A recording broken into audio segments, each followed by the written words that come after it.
Hi everyone, welcome to learn money Tamil YouTube channel.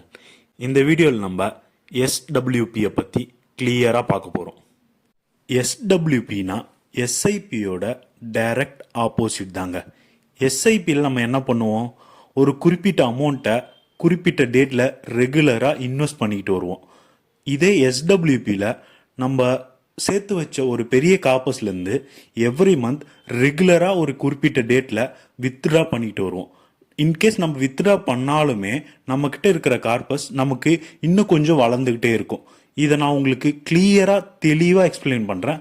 வாங்க இப்போ இந்த வீடியோக்குள்ளே போவோம். மியூச்சுவல் ஃபண்டை பொறுத்த வரைக்கும் நம்ம ஒரு அமௌண்ட்டை இன்வெஸ்ட் பண்ணும்போது அந்த ஃபண்டில் என்ஏவி என்ன இருக்கோ அதுக்கேற்ற போல் யூனிட்ஸ் நமக்கு கிடைக்கும். என்ஏவி கம்மியாக இருந்தால் நிறைய யூனிட்ஸ் கிடைக்கும், என்ஏவி அதிகமாக இருந்தால் கம்மியான யூனிட்ஸ் கிடைக்கும்.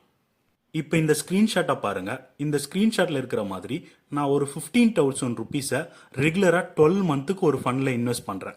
At the end of 12 month நான் இன்வெஸ்ட் பண்ண அமௌண்ட் 1,80,000 ருபீஸ். என்கிட்ட டோட்டலாக இருக்கிற யூனிட் வந்து 11,540 அண்ட் கரண்ட் வேல்யூ வந்து 1,96,194 ருபீஸ். ஸோ நான் இதுக்கப்புறம் ஃபர்தராக இன்வெஸ்ட் பண்ண போகிறதில்ல, இதுலேருந்து அமௌண்ட்டை வித்ட்ரா பண்ணலான்னு முடிவு எடுக்கிறேங்க.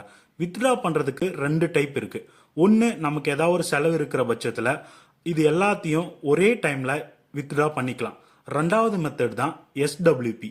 இதுலேருந்து ஒரு குறிப்பிட்ட அமௌண்ட்டை மட்டும் நான் ரெகுலராக வித்ட்ரா பண்ணுறேன். எஸ்டபிள்யூபியை பொறுத்த வரைக்கும் வித்ட்ராவல் எப்படி ஒர்க் ஆகும்னா, அப்போது இருக்கிற என்ஏவியை பொறுத்து நம்ம எடுக்கிற அமௌண்ட்டுக்கு ஈக்குவலண்ட்டான யூனிட்டை செல் பண்ணி நம்மளோட அக்கௌண்ட்டுக்கு அமௌண்ட்டை கிரெடிட் பண்ணுவாங்க. நம்ம கொஞ்சம் யூனிட்டை மட்டும் வித்ட்ரா பண்ணிட்டு பேலன்ஸை அதிலே விடுறதுனால நம்மளோட அமௌண்ட்டும் என்ஏவிக்கு ஏற்ற போல் க்ரோ ஆகிட்டு தாங்க இருக்கும். பட் இந்த எண்ட் ரெகுலராக வித்ட்ரா பண்ணும்போது ஒரு குறிப்பிட்ட பாயிண்டில் இது 0 ஆகிடுங்க. பட் எனியோ நீங்கள் இன்வெஸ்ட் பண்ணது என்னவோ 1,80,000.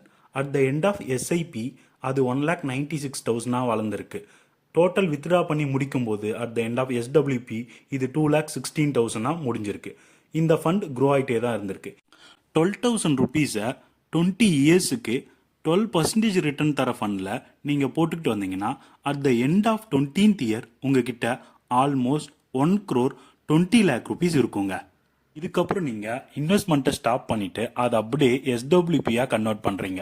இந்த 1,20 lakh இன்வெஸ்ட்மெண்ட்டாக வச்சுக்கிட்டு நீங்கள் எவ்ரி மந்த் ஒரு 40,000 ருபீஸ் அதுலேருந்து வித்ட்ரா பண்ணுறீங்கன்னு வச்சுக்கோ. நெக்ஸ்ட் 25 இயர்ஸுக்கு அந்த ஃபண்ட் ஒரு 12% ரிட்டர்ன் தந்தாலே உங்களுக்கு at the end of 25th இயரில் நீங்கள் வித்ட்ரா பண்ணது என்னவோ 1,20 crore ருபீஸ், பட் உங்ககிட்ட ஸ்டில் பேலன்ஸ் 16 crore ருபீஸ் இருக்குங்க. இதெல்லாம் ரியல் லைஃப்பில் ஒர்க் ஆகுமா? ஃபர்ஸ்ட், மார்க்கெட் ஒரு வேளை ஒழுங்காக பர்ஃபார்ம் பண்ணலை அப்படின்னா நான் என்ன பண்ணுறது? Second, inflation rate. இன்னும் 20 வருஷம் கழிச்சு நான் எடுக்கிற அமௌண்ட் எனக்கு பத்துமா? Third, tax. இது எல்லாத்துக்கும் நான் டேக்ஸ் வேற கட்டணும். இதெல்லாம் கட்டினா என்கிட்ட மிச்சம் எவ்வளோ தான் இருக்கும்? ஃபோர்த், இவ்வளோ திருத்தையும் நான் தாண்டணும்னா நான் எவ்வளோ தான் கேபிட்டல் பில்ட் பண்ணணும்? இந்த மாதிரி எல்லா கொஷினுக்கும் நான் உங்களுக்கு கரெக்டாக ஆன்சர் பண்ணுறேன். வாங்க இப்போது இதுக்கு முன்னாடி பார்த்த அதே கால்குலேஷனை நம்ம டேக்ஸ் அண்ட் இன்ஃப்ளேஷனை இன்க்ளூட் பண்ணி இந்த கால்குலேட்டரில் போட்டு பார்ப்போம். அதே அமௌண்ட் 1,20,00,000 நான் இன்வெஸ்ட்மெண்ட் அமௌண்ட்டாக போடுறேன். எஸ்ஐபியில் இப்போ மந்த்லி வித்ட்ராவல் 40,000க்கு பதிலாக 80,000 போடுறேன். Same duration 25 years. Return rate நான் ஒரு சேஃபர் சைடுக்காக 12லேருந்து 10 குறைச்சிக்கிறேன். டேக்ஸ் ரேட் வந்து 12.5% அண்ட் இன்ஃப்ளேஷன் 6% போட்டு நான் கால்குலேட் பண்ணி பார்க்குறேன். ஸோ இந்த முறையில் நம்ம இப்போ கால்குலேட் பண்ணும்போது நம்மளோட அமௌண்ட் மைனஸில் போயிடுது. ஸோ இந்த முறையில் நம்ம பார்க்கும்போது நமக்கு இந்த அமௌண்ட் 17.33 இயர்ஸ், ஆல்மோஸ்ட் 17 வருஷத்துக்கு தான் நம்மளால் இந்த அமௌண்ட்டை வித்ட்ரா பண்ண முடியும். அப்போது இதுதான் கரெக்டான அமௌண்ட். எவ்வளோ கேபிட்டல் பில்ட் பண்ணால் என்னால் இதை லைஃப் லாங் வித்ட்ரா பண்ணிட்டு இருக்க முடியும்? இதுக்கு ஃபினான்ஷியல் இண்டிபெண்டன்ஸ் ரிட்டையர் இயர்லி, அதாவது ஃபயர் கம்யூனிட்டியில் சொல்கிற மாதிரி உங்களோட ஆனுவல் எக்ஸ்பென்ஸ் இன்ட்டு 25% உங்களோட கேபிட்டலை நீங்கள் டெவலப் பண்ணிட்டீங்கன்னா உங்களால் எந்த மாதிரியான மார்க்கெட் சுச்சுவேஷன்லையும் இதை சர்வை பண்ண முடியும். அதாவது உங்களோட மந்த்லி எக்ஸ்பென்ஸ் 80,000 வச்சுப்போம் நீங்கள் ரிட்டையர் ஆகிறப்போ. அப்போது உங்களோட ஆனுவல் இன்கம் 80,000 இன்ட்டு 12 9,60,000. ஸோ இதை நீங்கள் 25 டைம்ஸாக உங்களோட கேபிட்டலை பில்ட் பண்ணிட்டீங்க அப்படின்னா உங்களால் இதை ஈஸியாக இதை வச்சு சர்வை பண்ண முடியும். So 9,60,000 into 25 2,40 lakhs.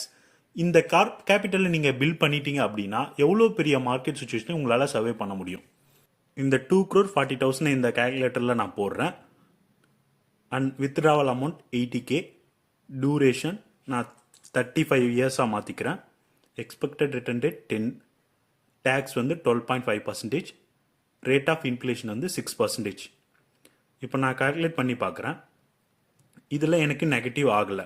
இந்த அமௌண்ட் எனக்கு 35 இயர்ஸ் வரைக்கும் வித்ட்ரா பண்ணாலும் பேலன்ஸ் என்கிட்ட 15 crores இருக்கும். அண்ட் உங்களோட வித்ட்ராவலையும் இதில் நீங்கள் இன்க்ரீஸ் பண்ணிக்கிட்டே வரீங்க. ஃபர்ஸ்ட் இயர் 80,000 எடுக்கிறீங்க, அதுக்கடுத்து 84,800, அதுக்கடுத்த வருஷம் 89, 888, இந்த மாதிரி இன்க்ரீஸ் பண்ணிக்கிட்டே போகிறீங்க. இந்த எண்ட் 35th இயரில் நீங்கள் ஆல்மோஸ்ட் 5 lakh கிட்ட எடுக்கிறீங்க. இவ்வளோ அமௌண்ட் நீங்கள் வித்ட்ரா பண்ணாலுமே உங்களோட கேபிட்டல் ஜீரோ ஆகலை, இன்க்ரீஸ் ஆகிட்டே தான் இருக்குது. ஸோ இது ஒரு சேஃபான மெத்தட். இந்த மாதிரி உங்களோட ஆனுவல் இன்கம்மை கால்குலேட் பண்ணி உங்களோட கேபிட்டலை பில்ட் பண்ணுங்கள், இன்வெஸ்ட்மெண்ட்டை ஸ்டார்ட் பண்ணுங்கள். கேபிட்டலை பில்ட் பண்ணும்போது நீங்கள் எஸ்ஐபி பண்ணுறீங்கன்னா எவ்ரி இயர் இன்ஃப்ளேஷனுக்கு ஏற்ற மாதிரி உங்களோட இன்வெஸ்ட்மெண்ட் பண்ணுற அமௌண்ட்டையும் இன்க்ரீஸ் பண்ணிக்கிட்டே வாங்க. அண்ட் மார்க்கெட் எப்போலாம் ரொம்ப டவுனில் இருக்குன்னு நீங்கள் ஃபீல் பண்ணுறீங்களோ அப்போது உங்களோட அமௌண்ட்டை கொஞ்சம் எக்ஸ்ட்ரா இன்வெஸ்ட் பண்ணுங்கள். ஏன்னா என்ஏவி கம்மியாக இருக்கும்போது தான் நம்மளால் அதிகமான யூனிட்டை கலெக்ட் பண்ண முடியும். ஸோ உங்கள் இன்வெஸ்ட்மெண்ட்டை இப்பயே ஸ்டார்ட் பண்ணுங்கள். மணியை க்ரோ பண்ணுறதுக்கான நம்பர் 1 வே காம்பவுண்டிங் தான். காம்பவுண்டிங்க்கு நீங்கள் உங்கள் மணியை ஃபஸ்ட்டு சேவ் பண்ணணும். இந்த மாதிரி நிறைய ஃபினான்ஷியலான விஷயங்களை தெரிஞ்சு எங்கள் சேனலை சப்ஸ்கிரைப் பண்ணுங்கள். இந்த வீடியோ பிடிச்சிருந்தா ஒரு லைக்கை தட்டி விடுங்க. தேங்க்யூ ஃபார் வாட்சிங். Happy investing.